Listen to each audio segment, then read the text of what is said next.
Hi everyone, welcome back to my channel. I hope you guys are doing good. I'm good too. Thank you very much. So today I'm going to review a brand called Just Herbs, and it's a relatively newer brand in the market. So Just Herbs is an Indian brand that believes in the plant-based healing system and formulates its products based on that idea. They claim that their products are sulfates-free, parabens-free, contain no harsh chemicals or carcinogenic agents or bleaching agents. They also claim to discontinue any ingredient that's found to be controversial in any of their ingredient lists. So I ordered the Daily Essential Skincare Kit for oily and combination skin.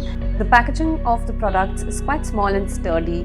It's not flimsy, which means you can use it again after you finished using the product in them. The packaging is cute and very travel friendly, so it's a plus.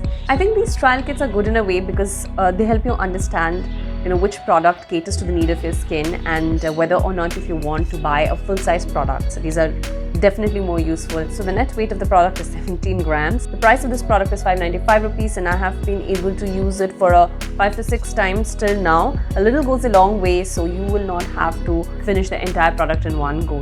So the first product I have is the Silksplash Neem-Orange Rehydrant Face Wash for all skin type, 25 ml product. There are ingredients like decyl glucoside, lauryl glucoside, sodium clocyl glutamate. Now they've mentioned it already that most of the ingredients are derived from natural renewable sources. Help as mild cleanser. They are known to make the product lather well, and it's non-toxic, non-carcinogenic. After using this product, my skin felt clean and not super dry, but following it up with a moisturizer is very important. It smells like honey mixed with coconut, lathers well.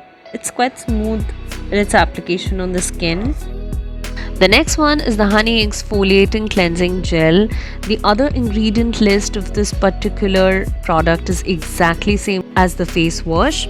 This cleanser is more like a scrub, and the granules can be quite hard for people with bumpy skin. I think they could do with finer granules. This smells a lot like the face wash, but the honey is quite dominant in this one. The consistency is quite thick, it lathers quite mildly, and the granules are not mentioned. I could only do a few strokes of this cleansing gel because the granules hurt my bumpy skin. Also, it's best not to use it daily because it might aggravate acne.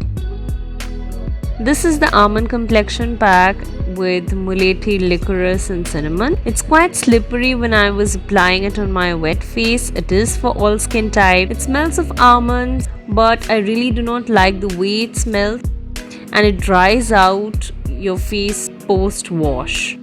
The ingredient list for this one is quite clean, looks like it's all natural, but I checked their website and it contained a number of more ingredients. There are a lot of repetitive ingredients, and I'll put their website link down so that you can have a full view of the ingredient list. If you want, you can definitely check them out. Next one is the Fagel Instant Glow Beauty Gel.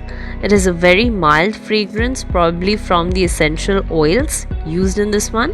It contains very mild granules, and most of the product gets absorbed into the skin. Also makes the skin feel hydrated, and it indeed gives a very subtle glow, which I really liked. So talking about the ingredients, it has cetyl olivate, sorbitan olivate, which are waxy substances mostly derived from olive oil and are mostly used as texture enhancers and slip agents. I think this is my favorite from the lot, and I'm going to repurchase the full-size product for this one. This is the rose water, and you can do a maximum of 20 sprays from this one. It smells of a dozen of roses crushed into a bottle, and I've almost finished it up. I really do not see any miraculous change or glow after applying this one. My observation / experience on the Nosun cream is that you can use it beneath your sunscreen that has SPF, and that's because it's more like a day cream. This is not going to give you the sun protection alone. I noticed that I started sweating a lot after using this, and I must say that it's very humid where I live. So this one alone did not work for me. I personally do not prefer products that make me sweat a lot because they make me look more oily and greasy, and hence I try to avoid such products. It's called a sun protection gel, but it's really not. It's cream based and quite difficult to get it out of the jar. Takes a lot of time to spread on the face and does not absorb. Makes me feel greasy as well. So, big no-no for me. The last product of the lot is the Fairy Skin Brightening Gel. I don't know why it's called fairy, because it's definitely not going to make you fair. And please know that fair is not equal to desirable. We are all beautiful in our own ways, no matter who is trying to tell you what. The texture of this product is quite light and gets absorbed quite quickly. It does provide a nice glow on the skin. So that's pretty much it. If I were to rate the products, I would rate them 3 out of 5, because most of the products out here, 4 products out of the 7 products that I received are for all skin types. And I think they could target more of the oily and combination skin type, because all the skin types have the different woes and there's a lot of room for improvement. So that's it for today. I hope you guys enjoyed this video, and if you do not forget to like, share and subscribe to my channel. Bye bye.